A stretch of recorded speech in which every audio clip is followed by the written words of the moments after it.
KEAM 2025 results officially cancel ആയിരിക്കുകയാണ്. Kerala high court വലിയൊരു ഡിസിഷനാണ് ഇവിടെ എടുത്തിരിക്കുന്നത്. ഇത് ആയിരക്കണക്കിന് സ്റ്റുഡൻസിനെ ബാധിച്ചേക്കാം. ഒന്ന് ആലോചിക്കുക, നിങ്ങൾ കേരളത്തിലെ one of the toughest entrance എക്സാമിന് വേണ്ടി മാസങ്ങളോളം അല്ലെങ്കിൽ വർഷങ്ങളോളം പ്രിപ്പയർ ചെയ്യുന്നു, എക്സാംസ് എഴുതുന്നു, തുടർന്ന് അടുത്ത കാര്യത്തിലോട്ട് പോകുമ്പോൾ റിസൾട്ട്സ് ക്യാൻസൽ ആവുന്നു. ഇതാണ് കീം 2025 സംഭവിക്കുന്നത്. എല്ലാവർക്കും നമസ്കാരം. നിങ്ങളോ അല്ലെങ്കിൽ നിങ്ങളുടെ പരിചയത്തിൽ ആരെങ്കിലും ഈ വർഷം കീം എക്സാം എഴുതിയിട്ടുണ്ടെങ്കിൽ ഈ വീഡിയോ മുഴുവനായിട്ട് കാണുക. കാരണം ഈ വീഡിയോയിൽ ഞാൻ പറയാൻ പോകുന്നത് എന്തുകൊണ്ട് കീം 2025 റിസൾട്ട്സ് ക്യാൻസൽ ചെയ്തു എന്നാണ് ഹൈക്കോർട്ട് പറയുന്നത്. ഇനി സ്റ്റുഡൻസ് എന്താണ് എക്സ്പെക്ട് ചെയ്യേണ്ടത്?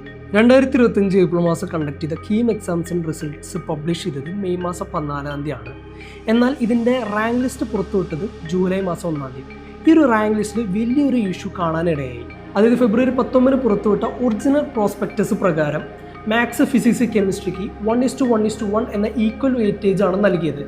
എന്നാൽ റാങ്ക് ലിസ്റ്റ് വരുന്നതിന് തൊട്ട് മുമ്പ് തന്നെ ഈ ഒരു വെയിറ്റേജിൽ വലിയൊരു മാറ്റം ഉണ്ടായി.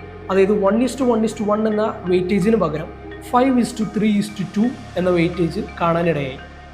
ഇത് ഏറ്റവും കൂടുതൽ ബാധിച്ചത് CBSE ICC വിദ്യാർത്ഥികൾക്കാണ്.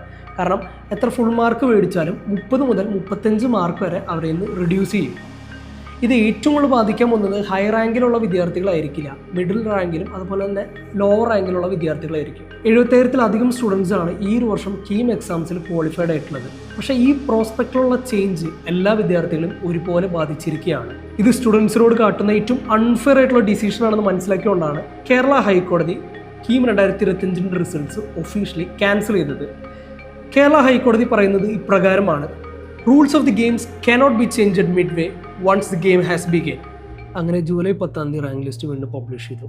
5ാം റാങ്കിലുണ്ടായിരുന്ന CBSE വിദ്യാർത്ഥി ഇപ്പോൾ 1ാം റാങ്കിലും, എന്നാൽ പ്രീവിയസ് ടോപ്പറായ സ്റ്റേറ്റ് സിലബസ് വിദ്യാർത്ഥി 7ാം സ്ഥാനത്തിലേക്ക് താഴ്ന്നു. ഇപ്പോൾ ഒരു 100 വിദ്യാർത്ഥികൾ എടുക്കുകയാണെങ്കിൽ 79 സ്റ്റുഡൻസ് CBSE നിന്നും ബാക്കി 21 സ്റ്റുഡൻസ് മാത്രം കേരള സ്റ്റേറ്റ് സിലബസിൽ നിന്നുള്ളൂ. ഫെബ്രുവരി 19 ഇറക്കിയ ഒറിജിനൽ പ്രോസ്പെക്ടസ് പ്രകാരമാണ് ഇപ്പോഴത്തെ ഒരു റാങ്ക് ലിസ്റ്റ് പബ്ലിഷ് ചെയ്തത്. ഇത് ഏറ്റവും കൂടുതൽ ബാധിച്ചത് കേരള സ്റ്റേറ്റ് വിദ്യാർത്ഥികളാണ്.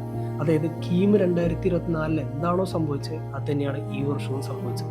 ഒരു അഭ്യർത്ഥന മാത്രമേ ഉള്ളൂ എനിക്ക്, അടുത്ത വർഷം അതായത് KEAM 2026 CBSE ICC Kerala state syllabus സ്റ്റുഡൻസിനെ ഒരുപോലെ പരിഗണിക്കണം. അതിനുവേണ്ടി പുതിയൊരു ഫോർമുല ഒന്നെങ്കിൽ കൊണ്ടുവരാം. അതുമല്ലെങ്കിൽ എൻട്രൻസ് എക്സാമിന് മാർക്കിൻ്റെ അടിസ്ഥാനത്തിൽ മാത്രം റിസൾട്ട് പബ്ലിഷ് ചെയ്യുക. കാരണം വിദ്യാർത്ഥികളുടെ ഭാവി വെച്ച് കളിക്കരുത്. ഒരു എഞ്ചിനീയർ ആവണമെന്നുള്ള ആഗ്രഹം കൊണ്ട് മാസങ്ങളോളം അല്ലെങ്കിൽ വർഷങ്ങളോളം അത്രയും കഷ്ടപ്പെട്ട് പഠിച്ച് എക്സാം എഴുതിയിട്ട് അവർക്ക് അർഹിച്ചൊരു മാർക്ക് കിട്ടാണ്ടാവുമ്പോൾ അവർ ഡിപ്രഷനിലേക്ക് പോകും.